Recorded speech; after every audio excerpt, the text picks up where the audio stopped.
So for the coronavirus, we're looking for a cure so you could take a pill.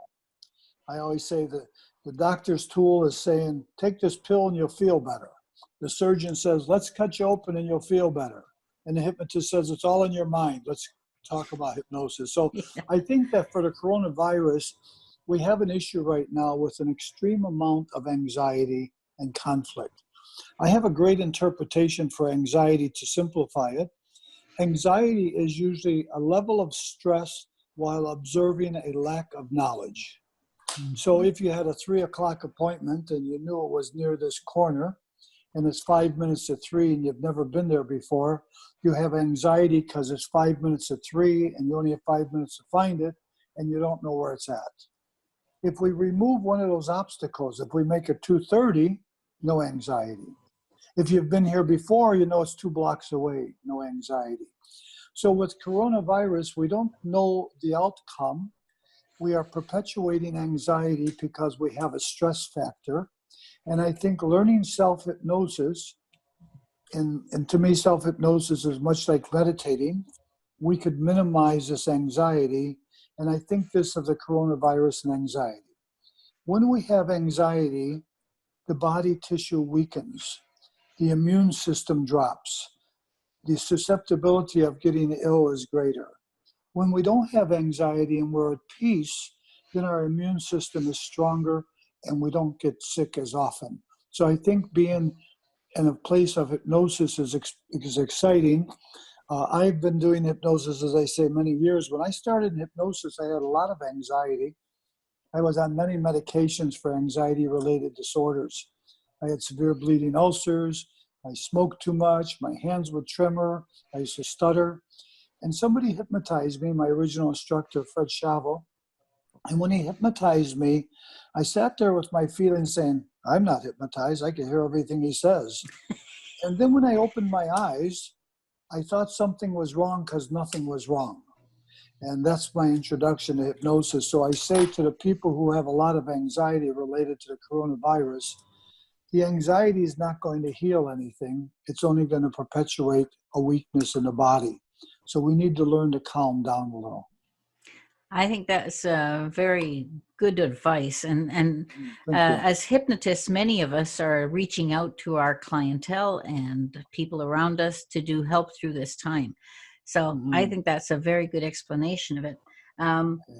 So hypnosis helps in all ways. Of course, we are, like you say, the hypnotist says everything is in the head. And I think that's true. Doesn't mean that it's also not in the body and it's also not in the all aspects. And most, I think, hypnotists nowadays are very holistic in their thinking. So we wouldn't want to say, don't see your doctor, don't do this, don't do that. But we also say, add in your power of your mind. Right. So go ahead. I'm sorry. I thought you finished. No. Go ahead. Okay. So I think that's exciting what you're saying is because the hypnosis is not going to substitute for medicine. The hypnosis to me is a way to keep the body and mind in a nice balance so that the balance allows us to stay healthy. I often look at the analogy for hypnosis to say, the human mind likes everything in balance. And since little children, we have had phrases, whether you be in Canada or the United States, and we have phrases, everything is cool, everything is copacetic, everything is fine, everything is in tune, everything is A-okay. When it is not okay, the mind loses its balance. And when it loses its balance, then we think about a very important word called disease. And to me, disease is absence of ease. So when we are not at ease, then we are in dis-ease. And when we are not at ease and we are in dis-ease, the body will follow suit soon. I think that I'm a great example of hypnosis being successful as I've maintained good health for all these years. I'm 78 and I feel like I'm 58. And all of these years, I've come from being heavily medicated with a lot of anxiety to being more at peace and more calm. And I think that success comes from keeping my mind in that balance. That's good. That's really what I really push self-hypnosis on this show, and I have a free self-hypnosis site. And once you've learned self-hypnosis, it helps in every way that you need it to help, because it'll Yes. be doing it for you by yourself. Yeah. Yes, it will. Yes, it will. That's why they call it self-hypnosis, right? Yes. Yeah. And that's, what we talk about. So, Larry, I know you've done all kinds of exciting things. I think we can always go back to the coronavirus and stuff at the end if we need to, but I think Okay. everybody's been talking about it and we're all there. And Yeah. so that's just our little two bits. But I really, you did leave out that little thing about being in Iraq in 20 Yes. and 2000. Oh no, now I'm doing it. 2000, Yeah. 2001. Yes. Uh-huh. So Isn't it maybe funny tell how us we a bit have about something? that. Yeah, we Yeah. have something on our mind, and for a fraction of a moment, we might forget it. um, and around March or April of 2001, I received a call that the Iraqi government wanted to know if I would come to. Well, they didn't ask me first. They wanted to know if I'd meet with this neurologist from Iraq to speak about going to Iraq to hypnotize a businessman in Baghdad. So, Inez, I have to tell you, I'm a little bit naive about the world sometimes, even the coronavirus. Mike and I were just talking about that. I said, how you doing with what's going on? He says, I don't pay attention to it too much. Well, we need to pay attention to it, but the news is a very uncomfortable issue for me because I'm a very sensitive, susceptible person. And as the news has such powerful people who are able to influence us, and so I avoid the news. So when I received this call about going to Baghdad, I thought, oh, how exciting. It'd be like going to Australia, right? I says, yeah, I would love to go to Baghdad. But I didn't say that right away. I was Mr. Cool. The neurologist came to my office. He and I sat and we talked for a while. And he told me he had a patient who had been injured, and he had difficulty in walking, but his medical staff felt it was psychological, and he requested hypnosis. And the reason they requested hypnosis in the United States was because they felt we knew more about hypnosis than they might know in Iraq. And so we spoke, we spent some time. I said, let me think about it. I already knew what I was going to do. I said, let me think about it. So the next day I called him up, or he called me up. I said, okay, I'll go. So I'm not going to belabor the story because the story took a while to get there. But what happened was I went to Iraq in April of 2001. And so who's the person that I'm going to see? The businessman, but the eldest son of the eldest son of Saddam Hussein, Uday. So Uday Hussein had been shot. He had 15 bullets that had penetrated his body, but he was still alive. But he couldn't walk for a couple of years, and he was somewhat bedridden and unable to walk well for 3 years. So his medical staff, as I said, felt it was psychological. So I went there. We spent 10 days in April. And in fact, I remember I was there on Mother's Day, and my mother was very upset. What are you doing there? Come home immediately. Well, you can't. So I stayed there and enjoyed. So we did well. We did real well. We did some regressions, which you're familiar with. We found out that during his surgery, he had two surgeons, a German surgeon and an Iraqi surgeon. So they had operated on his leg. His lower left leg had been penetrated by bullets and shattered the bone. So they replaced and grafted bone on his leg so he could walk. It was a very serious accident. And when he was finished with it, he wasn't able to walk well. Well, what had happened during the regression he shared with me is the Iraqi surgeon said these words, "Don't put pressure on this leg or you'll never walk again." Well, that was kind of an interesting literal statement, because if you don't put pressure, how are you going to walk? The German surgeon says, walk as soon as you can so that the leg gets strong. So the two were contradicting each other, and he trusted the Iraqi surgeon. So from that point on, his leg would actually shake or tremor whenever you go to touch the ground. So it wasn't that he had a limp. It wasn't that his leg was painful, but he psychologically was hesitating every time he would put his left leg or left foot on the ground.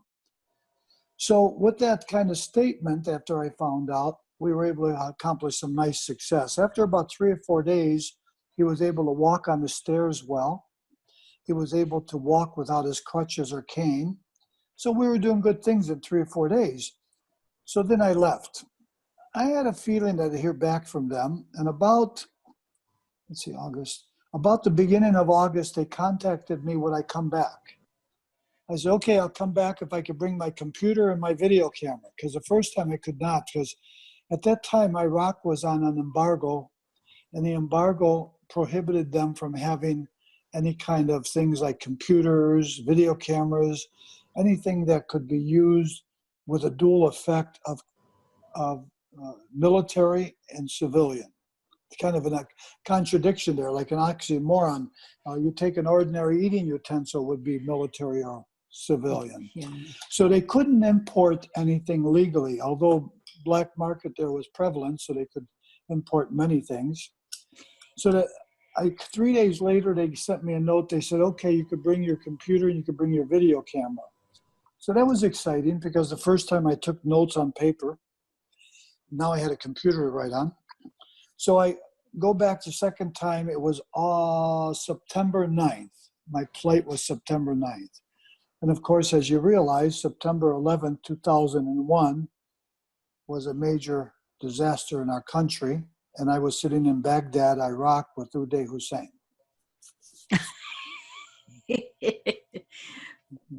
That's That's a very story. different. That's a great story. Yeah. So you've actually written a couple of books on this. I sure have. I wrote, the first book I wrote was called Healing the Enemy. And Healing the Enemy was about my journey to Iraq.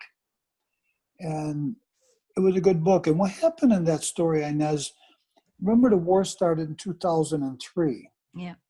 So I come back September 2001. By the way, at that time, I didn't know what was going on. But at that time, on September 11th, I found out because I was watching a TV station with a person I had become friends with. His name was Ali. So Ali says, "Oh, look at that! Look at that! Your country is being invaded." I thought it was a science fiction movie because it was in Arabic and I didn't understand it. But obviously it was not. It was the real thing. So I come back. I start writing when I get back. It took me about a year. So the beginning of 2003, I think actually April 2003, the war started. Now before April, because I had my book finished before 2003, I had an editor edit it for me. At that time, I had 8 publishers and 3 movie houses interested in my story. As soon as the war started in April, every one of the publishers and the movie houses dropped me. They said my story had been blacklisted and they could not print it or have it in any way. So I sat there with a good story, but it couldn't be used because the government had blacklisted it and the publishers wouldn't take it on. So I self-published the first book, Healing the Enemy, and I think it was a better version. But then a second book came out called Hypnotizing the Devil. So Hypnotizing the Devil came out in 2012, and it was handled by a publisher in Canada. And so I was excited because, see, none of the publishers in the United States would handle it, but I was often told it would be a publisher from another country, and it was. It was a publisher from Canada who ended up publishing Hypnotizing the Devil. So we rewrote the book leaning more towards Uday Hussein. The first book was leaning more towards the people of Iraq. Well, I think they're both very interesting. So I think that's a great story. Anyway, the other things that I know that we want to talk about too is maybe go backwards in a little bit, and because we got 2 minutes left in this portion, is just tying it together again, why hypnosis is good for everyone. We sort of went over that a little bit, but maybe, and then just a little. Sure. I think hypnosis is excellent for everyone in quick 2-minute version because it removes the conflict between the logic and the emotions. The logic knows what to do and the emotions are not listening. I think hypnosis is an educator to the emotions. Okay, that's an interesting way of looking at it. Mhm. I've sometimes I might even not disagree. It's not that we both that it's wrong or anything, but from my point of view, everything is um, affecting where we need to change it is in that emotional level, no matter what. And I don't Mhm. think our logic is always accurate, but the mind will figure out how to make the logic accurate to go with the emotion too, Yes. Let's right? carry that. Let's carry that on after the commercial. Okay. Well, we got another minute. It's funny, and Okay. we can do quite a bit in a minute when you think about it. Sure. You're right. So So to comment on what you just said, Inez, you're so right. And you use a proper word. The logic is not always right. Actually, the logic is using a linear type of information, yes, and the emotions are using information since the day we were born till now. yeah, So when you see a smoker and he or she says, "Oh, I think I'll have a cigarette and relax," that's what they learned at 16 years old. But the cigarette is not a relaxant, it's a stimulant. There's yes. a good conflict. So we will continue this on the other side of the Okay, break, and let's we'll do that. just see you on the other side. Okay. INES at InezSimpson.com. Now, back to this week's program. Well, welcome back, everybody, and we're going to have an interesting conversation. It's just going to continue on from where we left off. So, Larry, you were just saying to me that I had a right thinking and you have a right thinking. What I was saying to Larry during the break was that, every hypnotist has a different way of looking at it and a different way of doing it. It's all hypnosis and it's all right. And there is no Mhm. wrong about it because it'll always be to the person that needs it will respect the hypnotist that they respect. Mhm. Right, right. So I have an interesting statement for that, Inez. Hypnosis to me is like an art. You agree? An art, yes, I think so. Yes, Very good. much. Okay, so here we are going to speak about artists. Some people like watercolors, some people like oils, some people like pastels, some people like sculptures, but they're all accurate, they're art. Yeah. I think the difference is how good of an artist are we in our particular field or niche. Mm-hmm. So I'm going to say my view is that when we go to school, we learn how to know things. As we evolve in consciousness, we learn how to feel things. So I say, what I know is not what I feel, but what I feel is what runs my life. So if I were to view a computer as a parallel to the human person or mind, the screen of the computer is our logic. That's what we see, that's what we know. The hard drive is our emotional side. That's what we've experienced since the day we were born till now. So the two are often in conflict only because the emotional side or the hard drive of our computer, our biocomputer, was programmed at an earlier time when something was appropriate but is no longer appropriate now. I think a good example is how we grow up, and we grow up hearing things like, boys don't play with dolls, girls don't play with trucks. Well, we know that is totally obscene, inappropriate, because what we're saying is we learn values when we're younger, and we keep those values emotionally, internally as we get older. Eat and you'll feel better. So if you feel bad, you eat.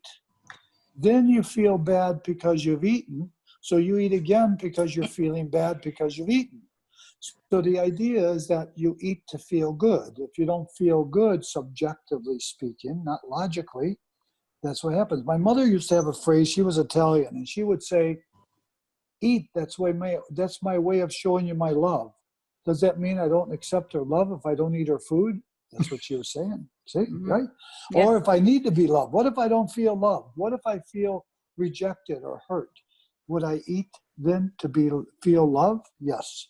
See, so there's a contradiction in the logic side of the mind and the emotional side of the mind. And I think hypnosis resolves and dissolves this contradiction or conflict. My I think opinion. that's a great explanation. Yeah. I think that's really true. Thank you. And sometimes we'll develop things when we're young to cope with something. That's right. And That's like right. having a headache and not going to school to do your test or something. That's right. And Or after a fears. while, yeah, and if you do it a little bit long, that's your subconscious. Well, this is how I cope with this. How And about then, these words? Yeah, I'm sorry, go ahead. yeah, and then later on, it doesn't serve you when you're sitting in Mm. front of a computer and you're having to do it for 5 or 8 hours or something, and you don't want to be there anymore. And guess what? The headache. Oh, I'll give him a headache. Here, this will Yes. work. Sure. So that's interesting. There's a term from Leslie Lecron's book on self-hypnotism called organ language. And organ language is when we use a language orally to describe a body part to express our emotion. Yeah. So if we say, that guy turns my stomach, that guy's a pain in the butt. Every time he walks in, he gives me a headache. So we're just saying that phrase, but it becomes real. Yeah. It's a term that I didn't hear before, but the term I've heard, it's just probably exactly the same, is called organic language. Mm-hmm. So the more organic language you use, the more you affect that part of the body. That's right. We sure do. We sure do. So that's interesting. Yeah. So now we've gone through that. I'd like to really talk about, the old myths and knowing people there's still some people out there that don't think it's safe to come see us, right? Yes. Or whatever. So maybe let's talk about the safety aspect first, and then I'm just going to get you to go into some of the myths that can in your time, because like you said, it was different back in the 70s. It was. Yeah. So let's myths in 19. Yeah, I'm sorry. Yeah. Good. Okay, so go ahead and just talk about the safety of hypnosis first. Let's go to the myths in 1970. Okay, let's do that. Many, and I think I shared one earlier that says, what if I get hypnotized and I don't come out of it? Yeah. That was an interesting myth. And then there was the myth of, can you make me do anything I don't want to do? That was another myth. Another myth was, I don't want anybody playing with my mind. So these, right. And I often used to say, well, you haven't done a very good job of it, so let me try. And I think the myths can prevail according to the person's emotional perception and anxieties. But I share with you this, Ines, and everybody listening. As I mentioned, October 4th will be 50 years since I opened my doors and started doing hypnosis. And I often say, I've come across a lot of issues and sensations about hypnosis and a lot of myths. But in all of those years, I say these words with an absolute. I've never had an occurrence that was uncomfortable to the client. I've met many clients who didn't accomplish their goal, but maybe they didn't want to. But I've never met a client, I've never saw a client who was in some way harmed emotionally or spiritually or mentally or physically. So I think that says it well. When I started teaching hypnosis at Wright College, I had a 12-week semester. So I had to put together some kind of a syllabus or curriculum to say, this is what we're going to have. One of my classes was the dangers of hypnosis. I would never have a class today on the dangers of hypnosis, but I had only been doing hypnosis about 2 years, so what did I know at that time? No dangers. There's no dangers, but that's the perception is there could be dangers. So I think it's good still tongue-in-cheek cover for a lesson on that. Yes, I think the perception of danger that could be in hypnosis is the danger of the hypnotist offering suggestions that might create some kind of an abreaction or an aversion to a feeling of some sort. I hear this one, Inez. Tell me what you think of this one. If you have a male hypnotist, a female client, and the male hypnotist has an energy that's maybe uncomfortable to the female client. As the female client sits in his office the first time and they close their eyes, they are now at a disadvantage and very susceptible in a negative way as well as positive. So let's say the hypnotist is a person who moves a lot. He moves around and he does things. And so he leans closer to the person. I raise my voice to emphasize that. Or he moves away from the person. So as he moves closer to this woman and her eyes are closed, she is feeling a little challenged because this person is moving too close beyond her safety zone. I understand safety zone's around 3 feet. I think that in coronavirus it's 5 or 6 feet, but it's 3 feet typically. So if I move 3 feet closer to you than 3 feet and your eyes are closed, I think there's a discomfort that is formed within the perception of the female client. You think?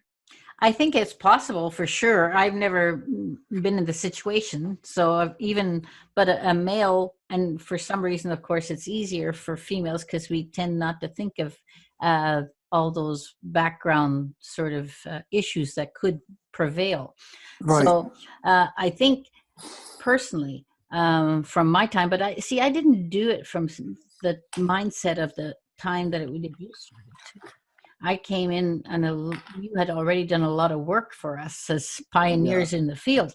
So for me, I just always had enough that I had to have total rapport with the client. So I used to always do at least a short, what I call consultation, but it was for both of us. It was to see if we were comfortable with each other.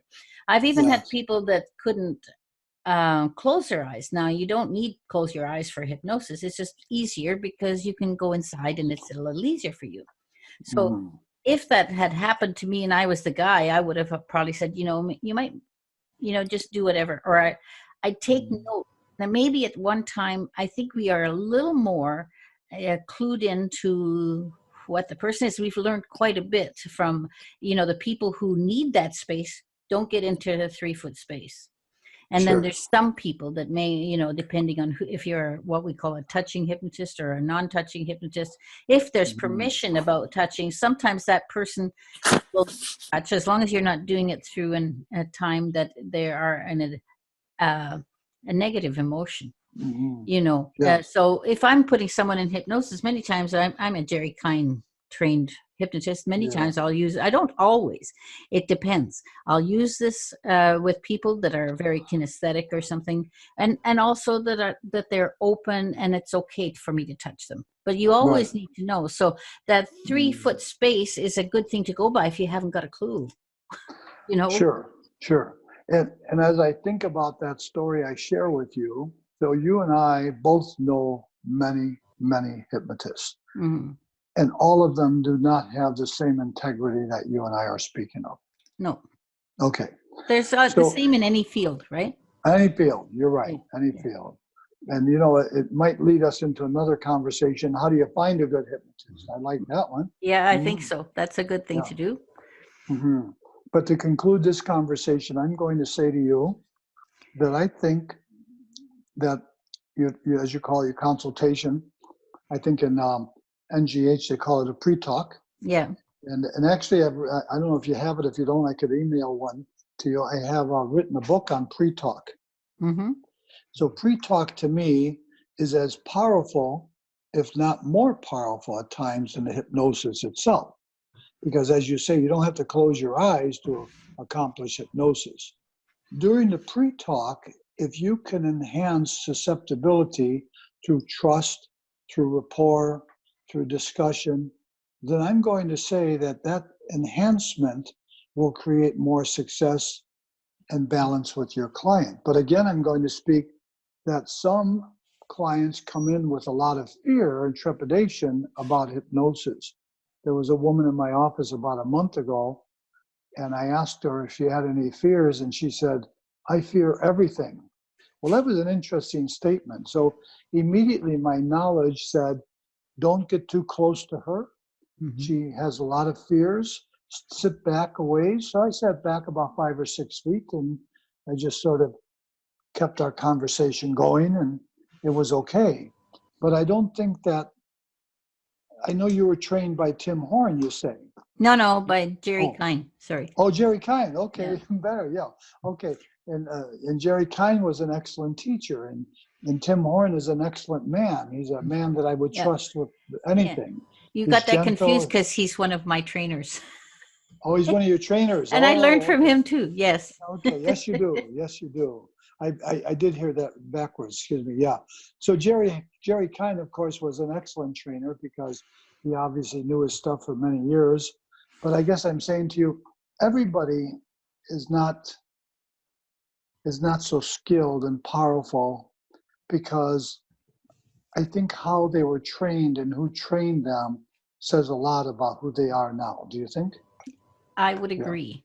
Yeah. I would agree. And I think, but today, luckily, people really go out for and take quite a bit of training. Yes, they do. So Yes, it I never think they can, stops. and then they can feel, sense, know what's Yeah. right for them, because it's Sure. very important that you work in integrity with yourself as well as for the client. You know, there's this Yes, whole symbiotic relationship. You're really a team.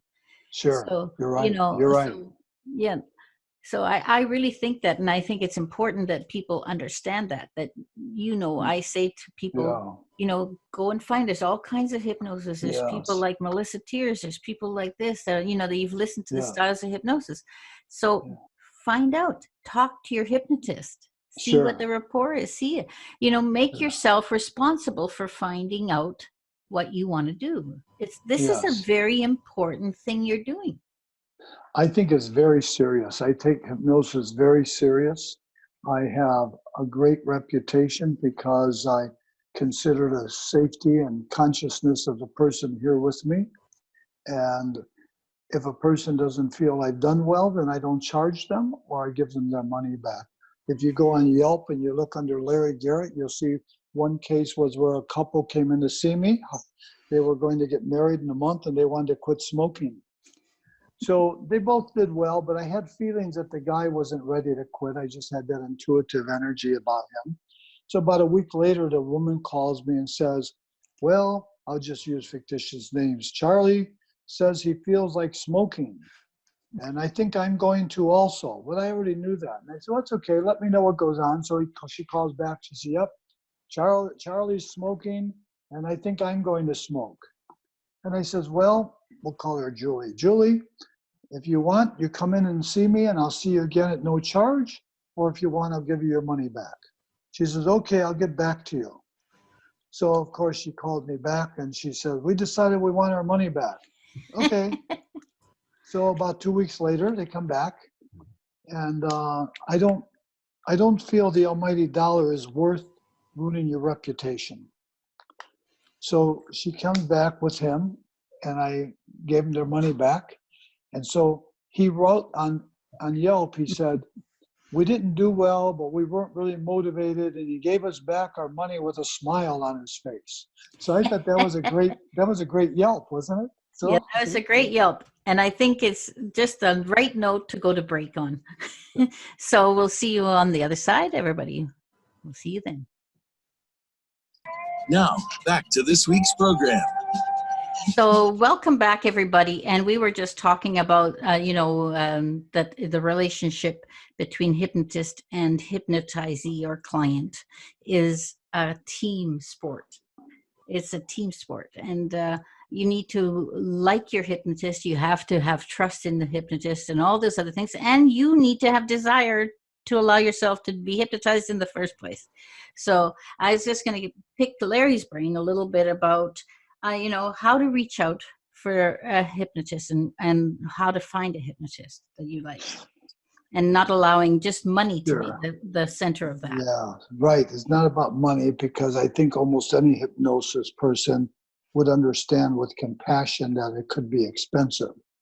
However, I do think that it doesn't cost me anything to hypnotize a person other than my overhead of my office.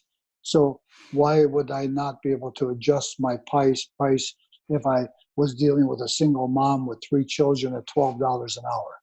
Yeah. So I think that's important. But secondly, before the advent of internet, and of course I go back to old phones. I have the same phone number, by the way, since 1978, I think. So I used to buy phones, and I'd say, call up every hypnotist you can find. Remember the yellow pages?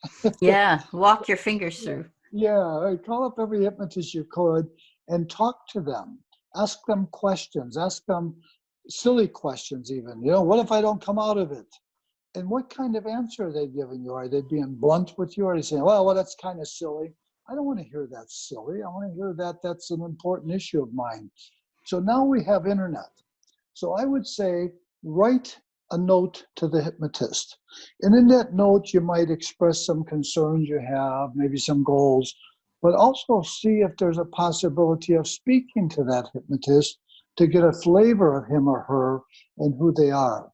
We can usually tell how people speak to us who they are. Yes. If they speak with an abruptness, well, I don't have time to talk right now, but you could call me later. It could be okay, depends on how they say it. I want people who are gentle. I think hypnosis is like love.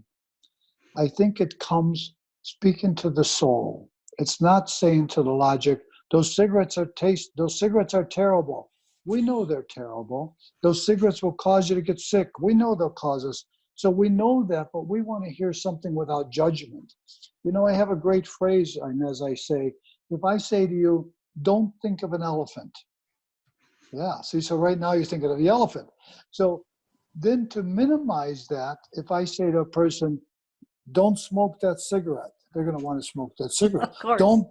Don't bite your nails. How's that one? So Yeah. then if you want to minimize that, you remove the judgment by saying, it's okay. If you want to think of an elephant, you go right ahead. It's okay. And then the person doesn't need to think of the elephant. So what I'm getting at is talk to the hypnotist and observe their personality to you, their demeanor, their gentleness. Hypnosis needs to be gentle. If you're too aggressive with hypnosis, it's outdated.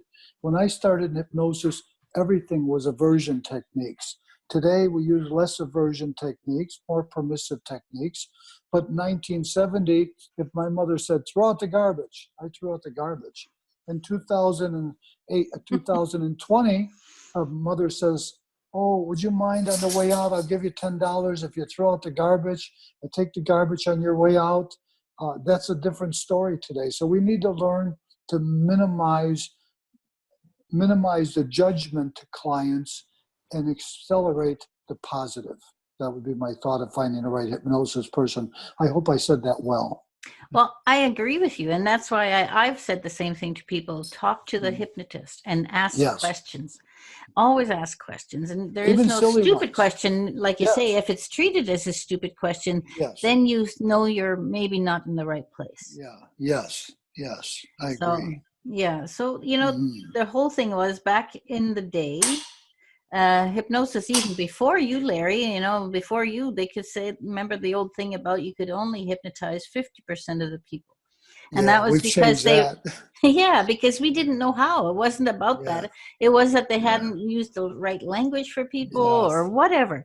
But the whole thing is that today we are in a much better place. So I Yes. like this, what you say, hypnosis is like love. I love Yeah. that. Yeah. So Thank you. maybe talk Thank a you. little more about that, because I don't know if people get that. Okay, so if we're speaking to the emotional side of the brain rather than the logical side, I don't know if that's the brain or not, but the emotional side of the emotions of mind, it's like a young child. So it doesn't want to hear an aggressive tone that says, shame on you, you shouldn't do that. Yeah. Yes, I think it wants to hear something gentle. I've heard you speak, Inez, and I've been in your audience, and you speak gentle. And I attempt to speak gentle with people. The way you hear me on this program is who I am all the time. I'm not trying to impress anybody being on this program. This program is not for me to come and do a commercial. I don't need to do a commercial anymore. I've been here too long. If I were smart, I'd retire. But I'll never retire. I'll be here till I die because I love hypnosis so much. So when I speak to a person with hypnosis, I am speaking about love. That's Yeah. what I'm doing. Yes.